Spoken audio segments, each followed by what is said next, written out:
बिस्मिल्लाहिर्रहमानिर्रहीम। अच्छा, class 9 student federal board आपका जो इंग्लिश का पेपर होने वाला है, उस हवाले से मैं ये वीडियो रिकॉर्ड कर रहा हूँ।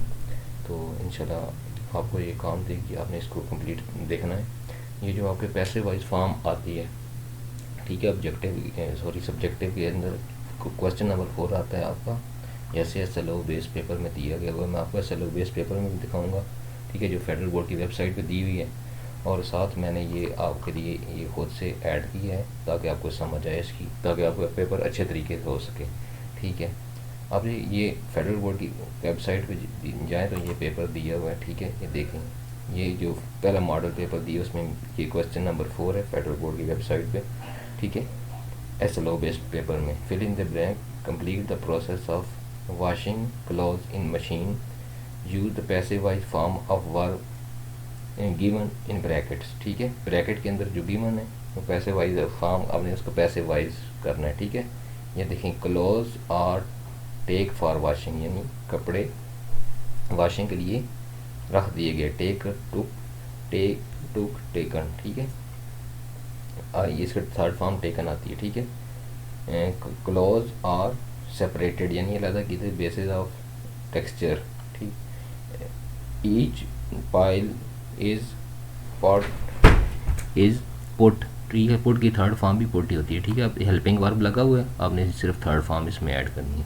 द वॉशिंग मशीन टॉप, यानी वॉशिंग मशीन टॉप में जो फिर एक एक को कपड़ों को डाला गया। देन डिटर्जेंट पाउडर इज, आगे आपने इस लगा हुआ है, इस third helping verb present indefinite tense में आपने आगे थर्ड फॉर्म लगाती है। ऐड की थर्ड फॉर्म होती है एडिट।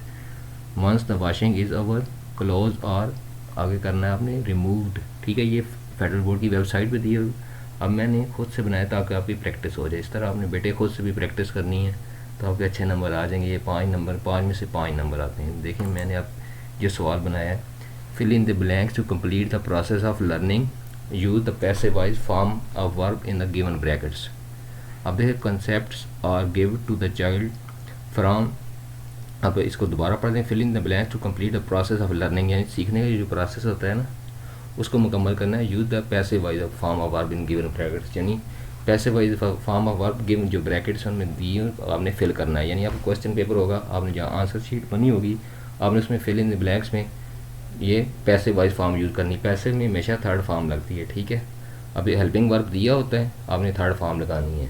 तो आपके SLO model paper, 2 model paper में ये दिया हुआ है और ज़्यादा चांस यही है कि आपकी पैसे वाइज फॉर्म ही आए। हेल्पिंग वर्ब लगा होगा, आपने वहाँ पे थर्ड फॉर्म लगानी होगी। आपको फॉर्म ऑफ वर्ब आनी चाहिए, तो ये अच्छे तरीके से आप यहाँ से इसका यूज़ कर सकते हैं, ठीक है। Concept are give to a child from childhood to teenage, यानी उसकी जो 12-13 साल की उम्र तक होती है, उस बचपन से लेकर उसको यानी तसव्वुरात दिए, कंसेप्ट दिए जाते हैं, ठीक है। With the passage of time his abilities are dash enhance. Sometimes the passage of time his abilities are enhance,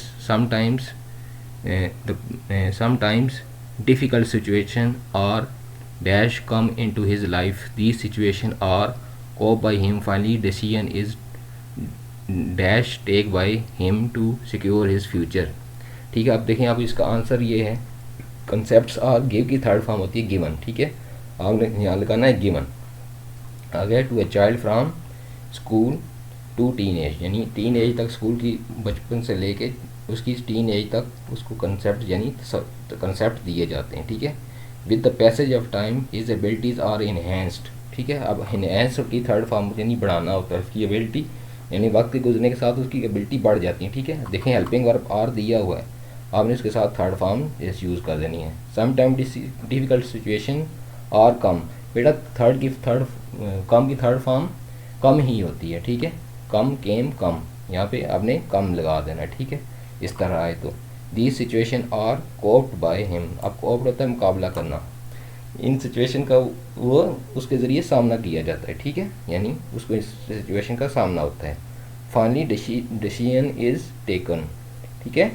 took, take, taken, take, took, taken, तो थर्ड फॉर्म इधर भी आपने लगानी है। तो इस तरह ये आपने फॉर्म ऑफ वर्ब जितनी अच्छी आप कर लेंगे, ठीक है। आप क्लास 9, क्योंकि आपको मंडे का इंग्लिश का पेपर होना है, तो आप फॉर्म ऑफ वर्ब जितनी ज़्यादा अच्छी हो जाएंगी तो आपका ये पैसे वाइज वाला मसला हल हो जाएगा, ठीक है। या एडजेक्टिव भी, सूटेबल एडजेक्टिव भी आता है या पैसे वाइज भी आता है। जो फेडरल बोर्ड ने 3 पेपर दिए हैं SLO बेस, उसमें 2 में पैसे wise form of verb use होती है, ज़्यादा चांस यही है यही आए, ठीक है। एडजेक्टिव भी आ सकते हैं सूटेबल, उस पर फिर मैं किसी वीडियो में आपको इसमें जल्द आगाह कर दूँगा। तो इंशाल्लाह आपका पेपर इंग्लिश का अच्छा होगा। इंग्लिश एक नंबर बनाने वाला सब्जेक्ट है, कोई मुश्किल नहीं है। बहुत से स्टूडेंट ऐसे ही परेशान होते रहते हैं। आपने फॉर्म ऑफ वर्क करनी है, ठीक है। और इंशाल्लाह मैंने आपका ऑब्जेक्टिव की मैं लिंक डिस्क्रिप्शन में दे दी है इस वीडियो के, ठीक है। जो मैंने नाउन की टाइप्स का वीडियो बनाई है आपके लिए, आप देखें, उसमें भी मैंने बताया SLO बेस में कहाँ नाउन की टाइप्स आई हुई हैं आपकी, ठीक है। और इन सारा मैं साथ साथ और भी वीडियो बना रहा हूँ, अगर पेपर ज़्यादा से अच्छा हो सकता